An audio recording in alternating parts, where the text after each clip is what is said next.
people actually hate America. There's no longer a question about that. And yet, paradoxically, at the same time, they desperately want to control America more than anything. Loving the people you lead is the most basic prerequisite of leadership. We cannot let them run this nation because they hate it. So funny. Thank you. Well, I love you too. Thank you. Thank you, guys. Thank you. It's so funny. I never go anywhere. I literally never leave my house, and I haven't been in a room with other people. Oh, you are too. Though we haven't met, I appreciate that. I'm not often called sexy where I live, but that. Thank you for having me. This is such a trip, and I'm really grateful. I'm grateful to be here. I never leave, I never give speeches, I never do anything. So when Charlie asked me, yeah, it sounds like a pretty fun job. So I was thinking, I live on the west coast of Florida, and I was thinking as I was driving, yeah, go west coast of Florida, baby. It really is kind of the freedom state. But I was thinking about, as I do every day, like, what exactly is going on here in America? And I'm not, we do a show every night, so I'm paid to think about it, but there's so much happening that it's hard sometimes to get the overview when you're caught up in all the details and people are, texting you this outrage or this abomination, and you sort of don't have a chance to pause and kind of add them all up. I grew up in a world where I'm 51, so America in my youth was really simple ideologically. There was the Soviet Union, which was left, and then there were the normal people who were right.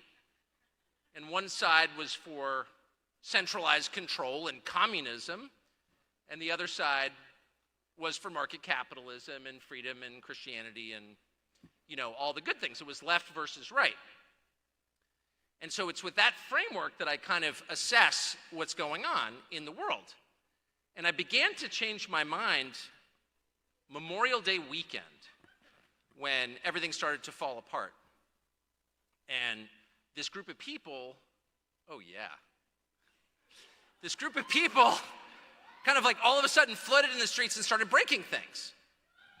And so I called a bunch of friends of mine who were there covering this, and I said, who are these people? I mean, there was this well-publicized death of somebody in Minneapolis, and that was the pretext. But obviously there was something bigger going on here, and I called a bunch of friends who were covering this, and I said, okay, what exactly is going on? Why are they breaking things and setting things on fire and hurting people? And he's like, well, these are avowed Marxists, and they're taking on capitalism. And then allied with them is another group that hates law enforcement, and they're trying to end the rule of law. And I'm like, okay, that makes sense. Like, radical leftists, nihilists, whatever, but they have an agenda. They're against capitalism, and they're against law enforcement. Okay, I mean, I'm not, for that, but it kind of made sense. So I watched this thing unfold over the subsequent weeks, and I noticed something really weird. The people who were against capitalism were destroying the smallest businesses in the country. They were going after like pizza places and liquor stores and camera shops, assuming any of those still exist, and dry cleaners and car dealerships. And I was like, okay, I guess that's capitalism, but in 2020, we have bigger examples like Apple and Google, right? The richest people in the world are capitalists, purportedly. They're the tech monopolies. And not only are they not getting their windows broken, they're funding it. So I'm like, wait a second. How are the anti-capitalist people ignoring the actual capitalists? And then I look over at the other group, and they're like, we're against law enforcement. I'm like, all right, well, you can make the case that, like, not all law enforcement is great. There's the biggest law enforcement agency in America. It's called the FBI. And I think you could make a solid case that, they do good, but they've also, done some things for which they should be deeply ashamed because they were abuses of power, including things that I saw personally. So if you're against law enforcement, I suppose you're going to be calling the FBI to account for its abuses of power. But no. Instead, they went after the beat cop, the guy who's paid $55,000 a year to trudge through the most dangerous neighborhoods in the country, arrest criminals, help old ladies, get cats out of trees, or whatever, like do the retail end of law enforcement. This is a guy who may not have a college degree, who's not making any money, who has precisely zero power in American society, and this guy is the villain, just like the random cop. Trust me, if you intersect with American law enforcement, you hope it's a random cop and not the FBI. I mean, he may take your beer, but he's not going to tap your phone or put you in prison for the rest of your life for a thought crime. But for some reason, the people who were against law enforcement completely ignored this. And I began to realize maybe what they're saying isn't what they actually mean. Maybe they're not telling the whole truth about their motives. Maybe the people who say they're against capitalism aren't. Maybe the people who say they're against law enforcement aren't. Maybe this is part of a larger trend where the big things are getting bigger, the powerful are getting more powerful, and everybody else is getting the shaft. Maybe what we're watching is a consolidation of power, and maybe the people who have it are using these forces as their kind of shock troops in order to get what they want. So if you're a huge corporation, you want less competition. Monopoly is what you want to be. And maybe they're paying for these vandals because they know in the end it'll make them more powerful. This occurred to me in like June because I'm slow. And then I see the numbers. I see the money numbers, which are always like some of the most revealing numbers, but they're the ones we never talk about because somehow that's like irrelevant. Because when everything is political and everything is ideological, you kind of miss the obvious points, which is if you want to know who's in favor of the way things are, look at who's getting richer. And you see the numbers, and you see that Jeff Bezos, who has been paying for this, has benefited wildly from it. You think, wait a second, maybe there's something else going on. So that's a long preamble to the following point. I used to see the world in terms purely left and right. And I was and will remain on the right. But I'm starting to think that's not exactly the way I need to understand what's happening in the world. Maybe it's a matter of the big versus the small, the powerful versus the powerless, the corporate versus the independent. And that's another way to put it. The good versus the bad. People who want to think for themselves versus the people who want to demand you think the way they tell you to think.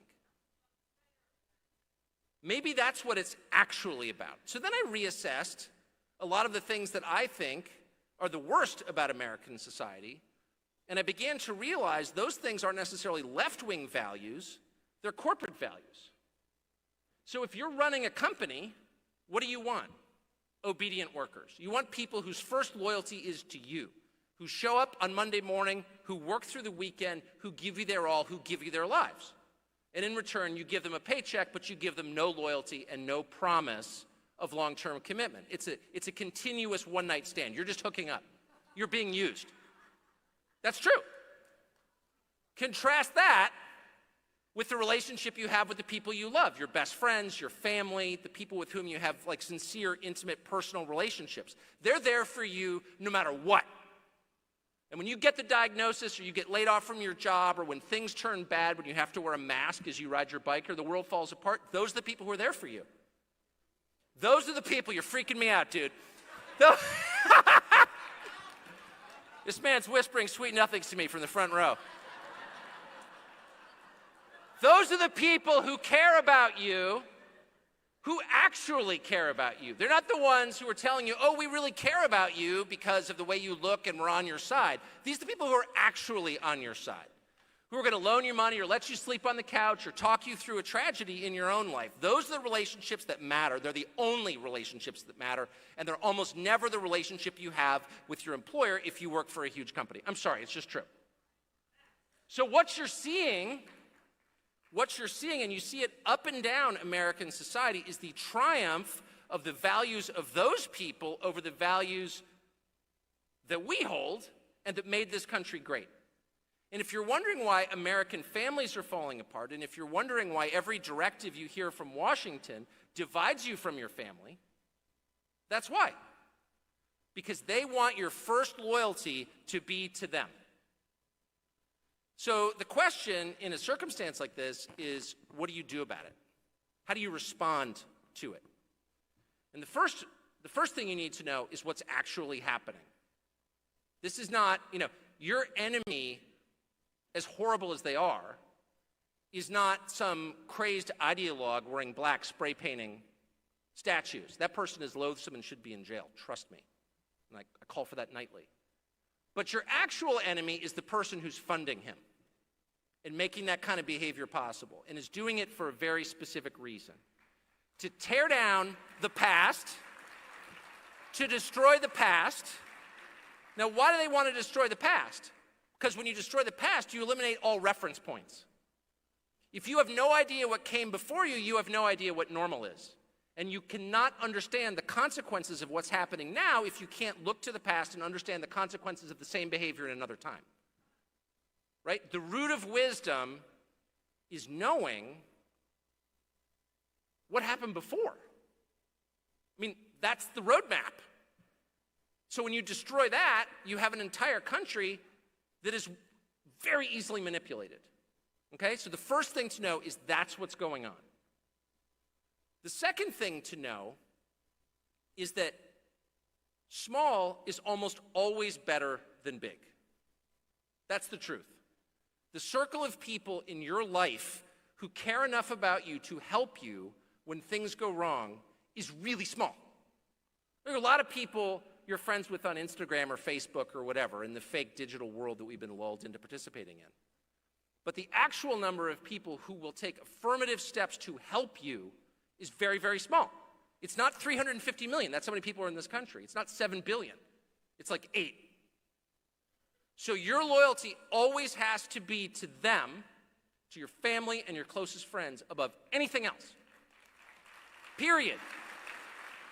And anyone who tells you otherwise, anyone who tells you that your real loyalty has got to be to some larger group of people, some political group or some group of people who look like you, give them the middle finger. Those are your enemies. I'm serious.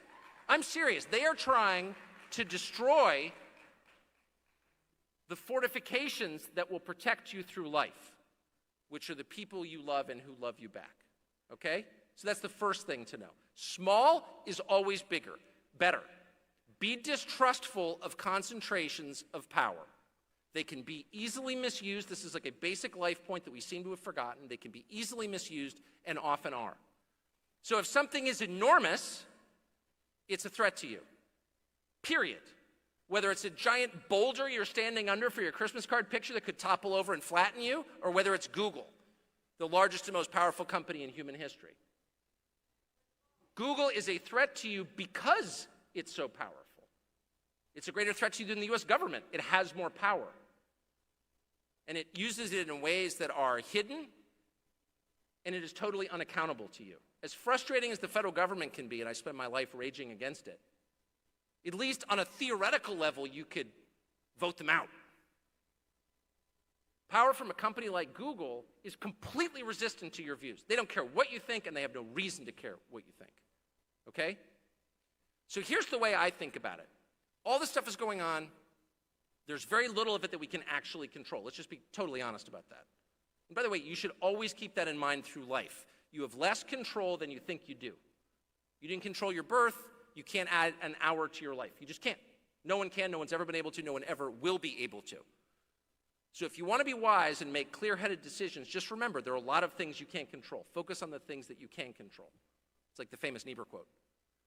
And the thing that you can control is whether your personal life is happy, productive, and has inherent meaning.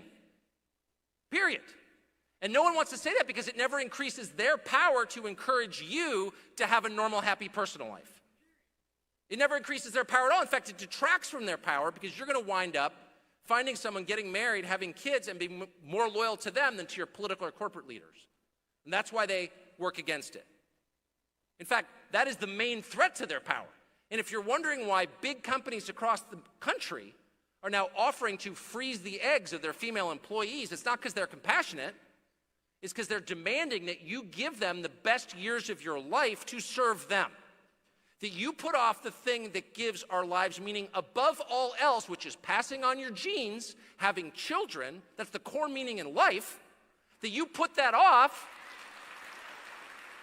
so you can sell more widgets for them and juice the stock price. And in return, you get what? Nothing. They don't know your last name, but they'll freeze your eggs because we're a compassionate, enlightened company. Yeah, no, because they want total control. And it shows you, why are the big companies so in favor of social policy that degrades the family? Pretending that men and women are exactly the same, which they are not. They are not. They are very different, and they need each other. They need each other in order to be whole. That's the truth. They fit together like a jigsaw puzzle, physically and spiritually, for a reason, which is they complement each other. They need each other. We need each other. And anyone who tells you we don't is your enemy. So the point, in case this isn't clear, is that what actually matters, I mean, trust me, I could bore you for 4 hours on the intricacy of this or that policy, but I was just brooding on this in the car, drinking my Perrier. I'm Tucker Carlson for Perrier. So pause that refreshes. Like, what actually matters? What can you actually control? Very little. And so you should focus on the things you can, and you should recognize what's going on here and who's your friend and who's your enemy. Anyone who encourages you to think for yourself, to be more independent-minded and economically independent, not just have an independent conscience and think whatever you want, but be able to support yourself and your family, anyone who encourages that is your friend. Anyone who tells you, you can't live without me, you need me, you need to be loyal to me, give me your everything, that person is a false god. And do not worship that person. I don't care who it is. It's true.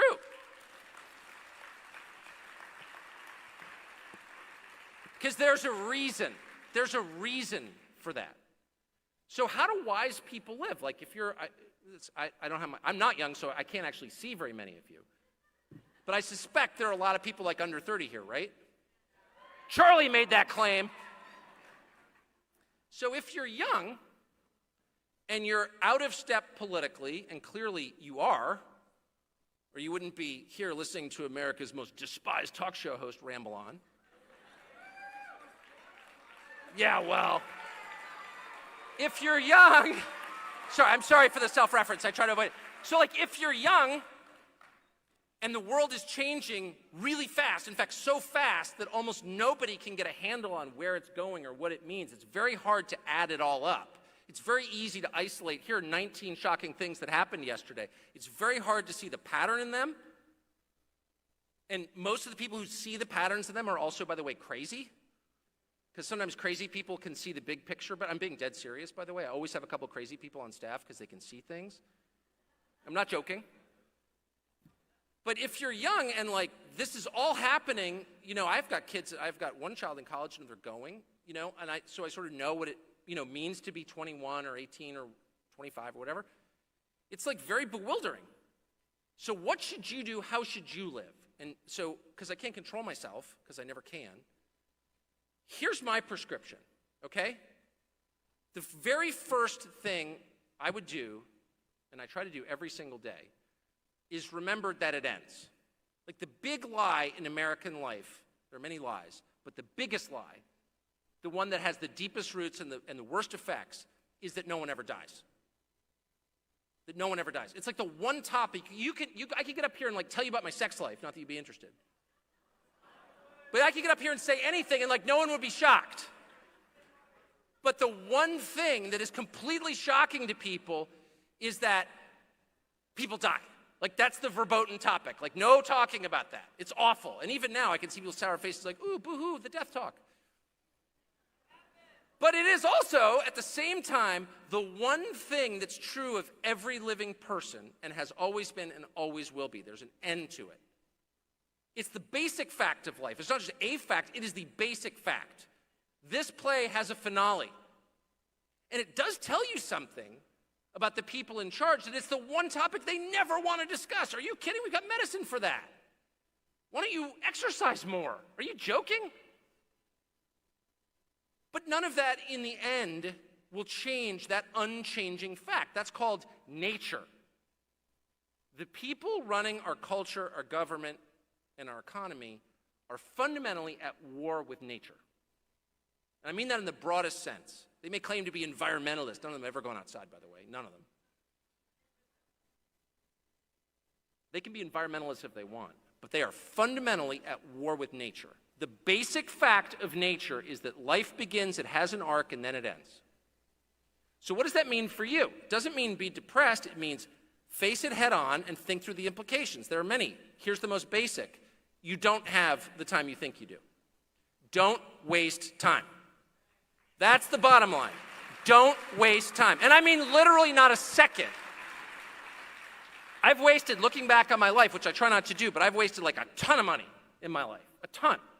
I've been out of money because I'm not good money, and I'm not good at math, okay? And I've never really regretted that. I mean, at certain times I've been concerned about it, but I've never been like, oh, I wish I hadn't ordered, like an extra French toast from room service. Because the truth is, I liked it, I enjoyed it. I do not regret any of that. The only thing I regret in retrospect is wasting time. That is a bitter pill. That is tough to acknowledge. I wasted time. Because you can't get that back. That's a cliche that old people drop on you and you're like, all right, Grandpa, right, life goes fast, I bet, when you're 80. But the truth is, they're right. That's the one thing that old people say that you should definitely believe. If you're lucky, you will be older before you think. And if you're unlucky, hit by a bus walking out of the convention center. It's just true. Oh, sorry. So back up from that. Do not waste time. So what does that mean? It doesn't just mean work harder at your job.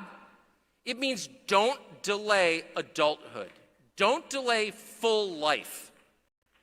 The most upsetting trend, from my perspective, in a country full of upsetting trends, is this idea that I'm going to get married and have kids after I'm a success at work.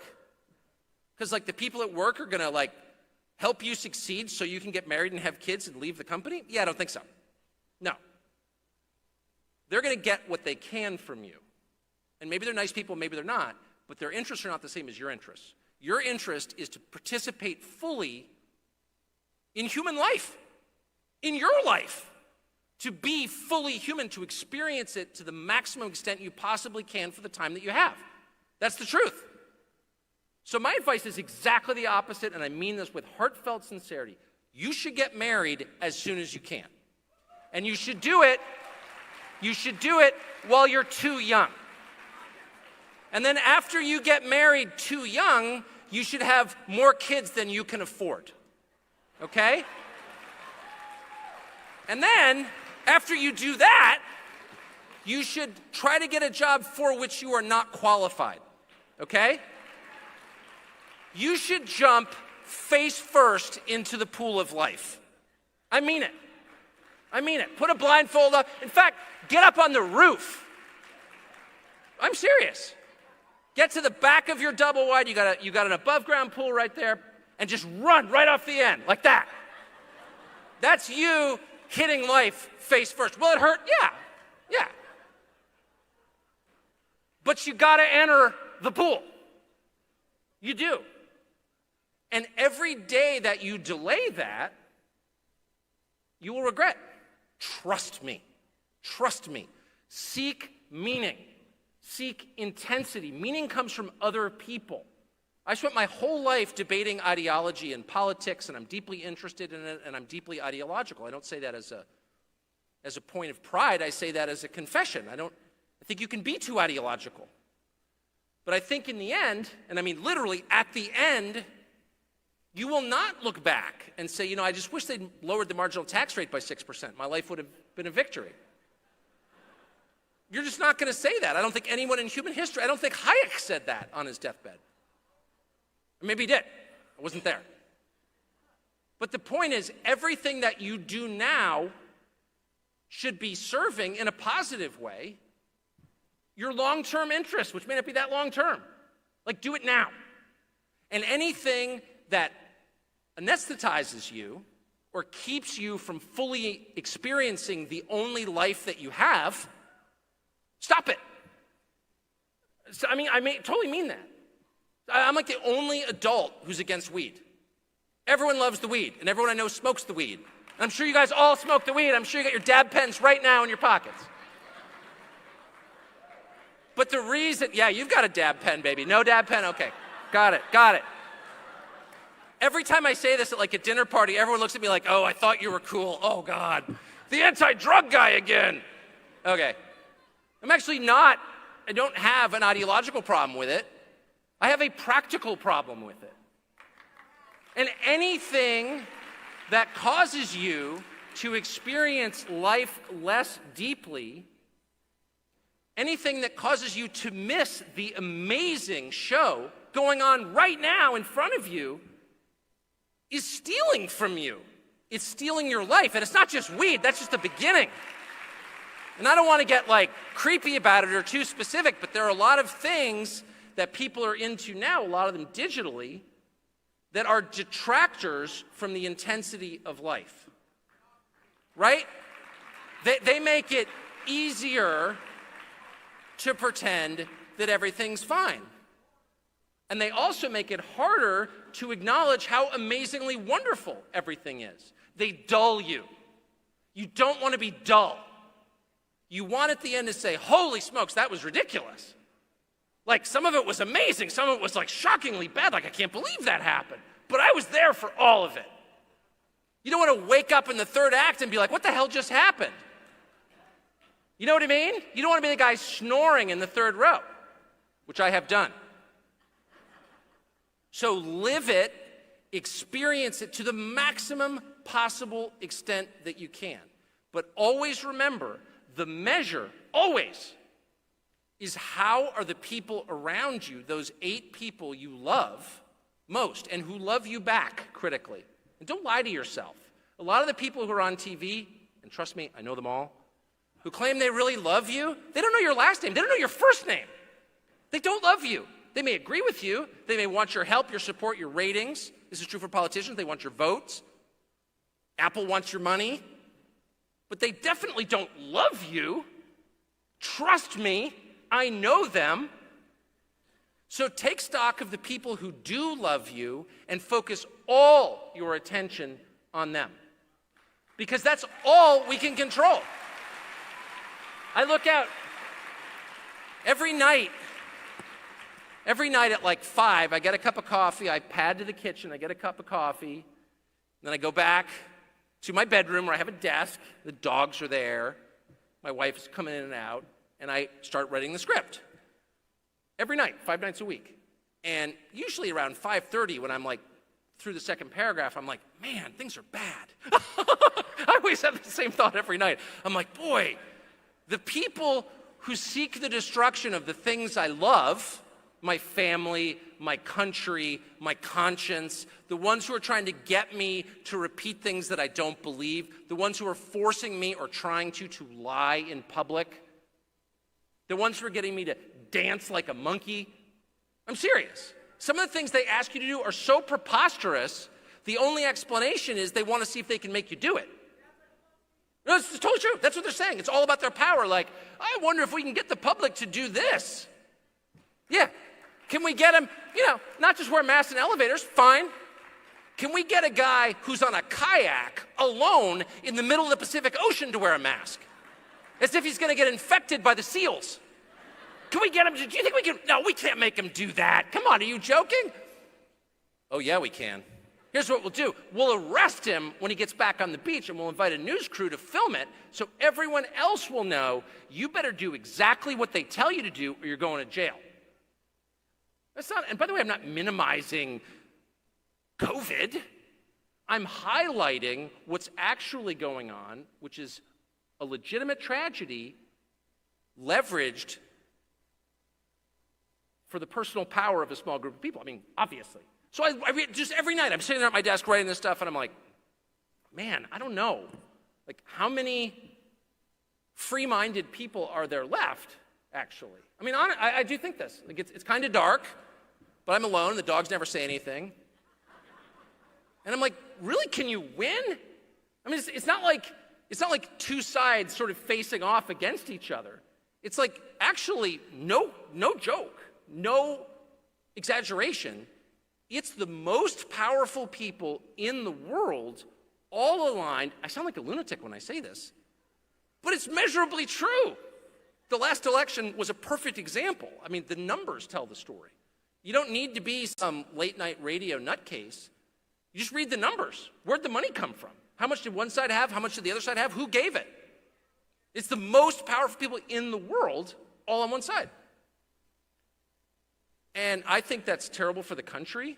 I really believe in actual diversity, where there's like a robust debate where two sides, each have a position and we kind of talk it out and one wins, but it's a pretty fair fight. That's not where we are now. So I look at this and I'm like, oh man, is it hopeless? Like, can you actually beat Google, the government of China, and Goldman Sachs? I don't know. You got to try. You got to get out of the bed in the morning and put your gloves on and go for it, right? You got to tell the truth. But, because by the way, in the end, no amount of money and no amount of praise from the world's dumb people, no amount of fake awards, the stupid little merit badges they give, the Pulitzer Prize, the Nobel Prize, I got a Rhodes Scholarship. Oh, shut up, it doesn't mean anything. I got into Princeton. Oh, be quiet. None of that means anything. And none of that is worth betraying what you know to be true. Like, that is real. None of that. I don't care how much they pay you. I don't care how many of your friends on Facebook think it's cool for you to repeat the lyrics to their songs when you don't believe them. I don't care. It is not worth it. Never betray your conscience. And by the way, you don't have to agree with me. Maybe you sincerely disagree with me, and I have friends who do, sincerely. But every person I love and talk to and take seriously is a person of principle who doesn't lie about what he or she believes. Period. Period. That is essential. But let's say, even if you do that, and you are true to yourself and what you believe, to your conscience and your God, and to the ones you love, they win anyway. Like, maybe they continue to get more powerful. And maybe the pizza place doesn't come back, and maybe in the end, Jeff Bezos sells you your pizza. It doesn't taste quite as good, but he runs the pizza business now and everything else. What if that happens? The truth is, you're still in charge of what goes on in your head, and you're still in charge of the relationships with the people you love. That is what you're in charge of. So I always think to myself, even if in the end they win, and in my case, just being honest, probably not going to be treated that well if they win. To put it mildly.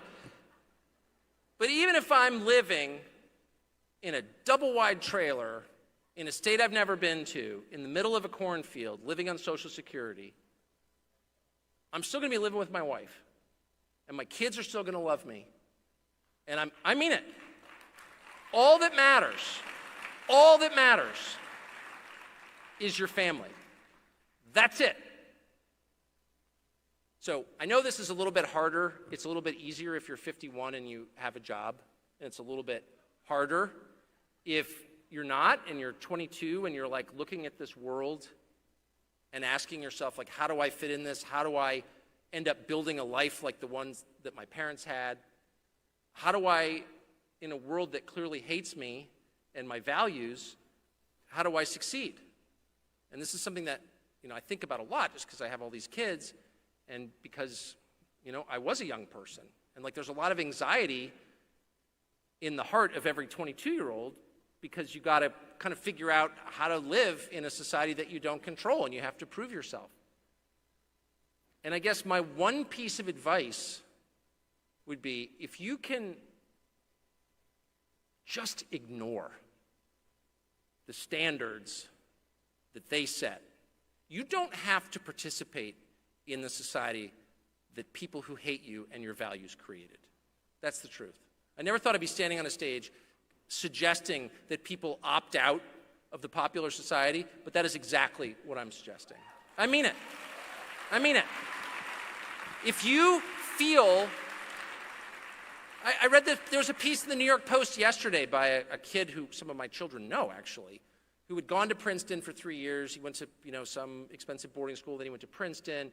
He was there for 3 years, and he wrote a piece in the New York Post, and he's like, the whole thing was shallow, and basically I didn't learn anything. I went there to get the merit badge of going to Princeton. It turns out everyone else at Princeton was there for the same reason. They just want to work at some soulless finance company and get rich, get a house in Aspen, and call it a day. And I found that totally shallow and disgusting, and it violated my values, and the whole thing was a sham. This supposedly impressive meritocracy that they created wasn't impressive at all. The closer I got, I realized that all these people who were supposed to be really smart were actually completely banal and ordinary, and were just hoping that nobody noticed. There were no original thinkers at all. Everyone was just a drone. And so he goes, I moved to Australia. So I was like, you go, dropout Princeton kid. And then the last graph, he's like, but I'm going back to Princeton because, got to get a Princeton degree. And I'm like, really? No, you don't need to go back to Princeton. And by the way, you don't need to go to Princeton either. If you believe the system is kind of a joke, then don't participate in it. I mean that. And what's going to happen is, this is another reason that no one my age ever wants to have dinner with me, because I always say this at the table, and they're all deeply offended. But the truth is that the entire American upper middle class or professional class is completely vested in these symbols of attainment, of achievement, which don't actually connote real attainment or achievement. In other words, going to Princeton doesn't make you smart. It doesn't mean you learned anything. It just meant you follow the rules, the very narrow, specific rules designed to make you a perfect bank employee. And maybe that's what you want to be. And if you want to work at Goldman, go ahead and go to Princeton, and that's awesome, and invite me to ski in Aspen next year. Great. But let's say you don't want that, don't participate in it. Well, the problem is that when people start saying that, it really offends their parents. Because, and I'll tell you exactly why, not because most parents believe their kids are learning anything in college, because they know they're not, but because, let's be honest, Hayden's at Duke. You know what I mean? That's the kind of thing that every parent wants to say at a cocktail party. Yeah, Hayden's at Duke. He's on the lacrosse team. Got a kind of perfect score in the SAT. He's pretty bright, I'll be honest. Maybe you have to be 50 to know what that means, but trust me, that's the goal of everybody my age, is to be like, Hayden's at Duke. He got into Penn, but we just felt like Duke was better. There's no reference at all to what Hayden is learning at Duke. By the way, nothing. Not one thing. And instead is being taught to hate America, hate his parents, hate the system that made Duke possible. And no one wants to admit it. So clearly, this whole system has run its course. So it's very easy to say that, to be like, oh, the system is stupid and we need to fix it, and higher education should be impressive, and it was, and we had the GI Bill, and we trained generations of Americans to, be more productive and happier and better compensated than their parents. That's all true. But at a certain point, when we all know this, and those of you who are in college already know it very well, you're living it, at a certain point it got completely subverted by bad people, and the rest of us, who are the ones who send the money in to keep this whole ludicrous operation moving, refuse to acknowledge it, and we're like, we just want Hayden to get into Duke. Let's just be clear. You know what I mean? So we can tell our friends. And we allowed it to continue. And the truth is, and you know this, there's no fixing it.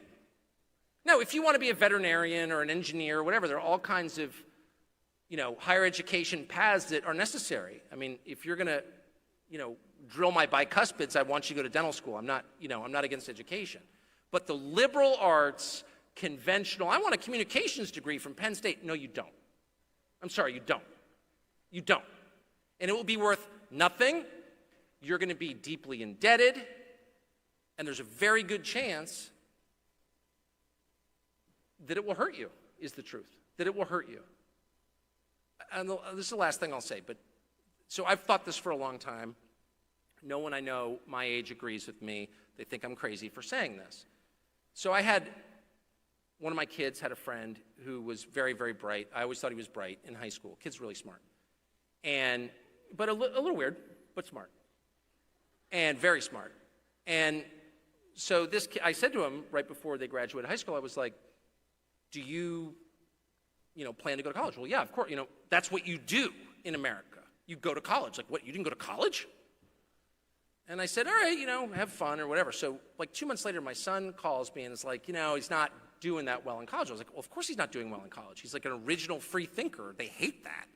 That's like the last thing you can be in college. Someone with unauthorized opinions who dares say them out loud, like, not allowed.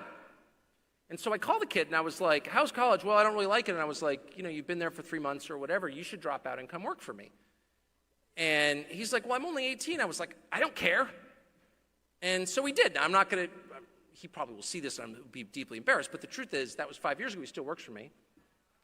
And no, I'm just saying, like, he turned out to be, one of the best people that we had. Now, the truth is, the job that I put him in was perfectly suited for his natural ability, which is really important, and no one ever says that either. One of the big lies of higher education is you can, go to school and learn to do something that you have no basic aptitude in. That's a total lie. You could send me to 20 years of MIT. I would never understand physics. I just wouldn't. I can't do math. I'm dyslexic. Done. Do the thing for which you're naturally suited. Pay attention to who you are. Do the thing that you are naturally good at, that you love without being prompted, that you would do for free. That's totally true. Don't lie to yourself. The biggest lie is, you can be whatever you want to be. What? No, you can't. You can take the skills that God gave you and you can use them to maximum effect. That's true. So, anyway, this kid, and I probably shouldn't even be saying this because unfortunately it's 100% true, but this kid had the skills required for the job that we put him in, and he's turned out to be like an utter star.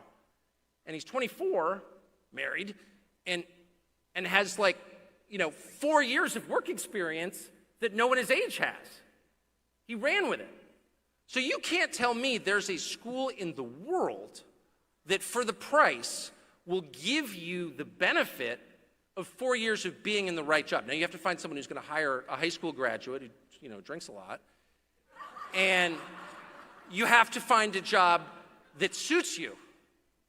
But if you can, you should. Just because they do it this way doesn't mean you need to keep doing it this way. And just because they require you to violate your deepest held beliefs, the things that you really care about, your loyalty to your family, to your faith, just because they require you to violate all of that doesn't mean you have to. You do not have to, and you should not. And I don't care how many guidance counselors tell you, well, you got to do this. No, I don't. No, I don't. The only way we're going to live in a free country is if the people who live in the country act like it's a free country. That's the truth. It is the truth. And no one you vote for can make it a free country. What a lie that is. And I like some politicians, not very many, but I know them all, that's for sure. I mean, I've lived in D.C. for 35 years. And some are better than others, and a few are pretty good, like you'd have dinner with them, very few. But all of them tell you, if you vote for me, you'll be freer and happier. And that's a complete lie. That's a complete lie. Only you can be free and make yourself free. And the only way you do that is by living as a free person, period. And if you have to take less money or move to some place you've never been before in order to do that, you should do that. Don't play along. I'm sure I'm going to wreck the life. I mean, probably like 3 people in this audience were like, yeah, I'm going to do that. It's a huge risk to do that. I hope there are more than 3 because I really, really mean it. The old systems are going away. Don't play along. Anyway, sorry, now I'm rambling and I'm out of time, but no, because my thoughts are so, okay, hold on. This guy, where's the weird kid who's been heckling me? Do you have a question? Didn't you guys have a question? I'll take one question.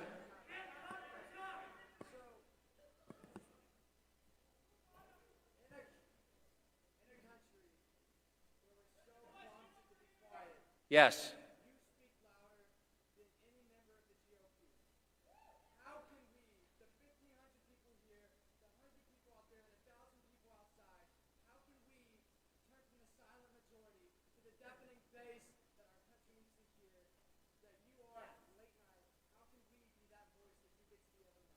So thank you for that. So let me, I'll repeat the question, which is basically, they're telling you to be quiet. There's an enormous amount of pressure on you to conform. How do you speak in a world like that? And I would say, I think this, if that's a fair summation, and I would say, I'm in a very fortunate place because I'm paid to talk, so it doesn't take a great deal of bravery when you have a TV show to say what you think, because like that's the job. And it's amazing how many people are afraid to just do the basic job. Like if you have a contract at a TV network and you're lying, why are you doing that? You're under contract. You can say whatever you want, and you should. You should say exactly what you think, period. Like, again, back to the life is short thing. Like life is way too short to pretend you think something you don't. Like what's the advantage in that? Sucking up to the mob and being like, no, really, I'm on your side, spare me. They're going to eat you in the end anyway. Be a man, tell the truth. So, that's very easy. I mean, I'll just say, like, it's a pretty low risk proposition for me. I'm just being totally honest about it. Like, it doesn't take a lot of bravery for me to do that because that's what I'm supposed to be doing, and I'm so grateful for it. It takes a lot of bravery if you're a young person in a system controlled by people who hate you and demand obedience to speak up against them. It really, really does. It takes too much, and people can't do it, and I understand why. And I hope I'd be brave enough to do it, but I don't know because I'm not a kid in 2020, and I'm so grateful that I'm not. But I would say this, if you want to change things, if you really want to change things, that's honestly what it takes. It does. It doesn't take violence. It doesn't even take voting most of the time. We don't get to vote that much, once every 2 years mostly. What it really takes is just small acts of personal courage and conviction. Like, no, I'm sorry, I'm not going along with that. I don't need to get in your face. I don't need to give you some I talk to people all the time who are like, well, I would speak up, but I'm not, I don't know the issues very well, or I'm not super articulate. And fine, that's okay. But it doesn't take some long soliloquy. You don't have to stand on a desk and be like, 7 years ago. You don't have to do that. Often it's enough of like, no, I can't do that. I'm sorry, I just don't believe that, and I'm not going to pretend that I do. That's all it takes. And you don't need to be confrontational about it. You don't need to be a jerk or be loud. Some of the most powerful examples through history, which I know you're very familiar with, have been quiet people who just refuse to obey at a certain point because it's too much. That was certainly true in the early church. It was true in the best parts of the civil rights movement. It's always been true. Like, the people with deep moral courage don't need to call too much attention to themselves. They just need to stop obeying. And so I would recommend that to everybody, but I also recognize the costs are very real. And again, it's easy for a guy with a job contract to give that advice. It's like, whoa, no, you go first. And so that's kind of what I was getting at in a not very articulate way when I said, well, maybe you need to opt out and go do your own thing. Honestly, I think it's worth it. If you look ahead in your life and you decide what I really want to have is a stable family, and that's the only thing that's worth having, in my opinion. I know a lot of rich people, a lot, and I've never met one who's like, I really got happy when I got rich. Like, it really brought joy to my life. I've never met one person who said that. Better than being poor. Being poor will make you unhappy. There's no doubt about that. I'm not sort of romanticizing poverty. But I know for a fact that getting rich it won't ring your bell. I'm sorry, it just won't. And no person who's ever gotten rich will ever tell you otherwise. Not one person.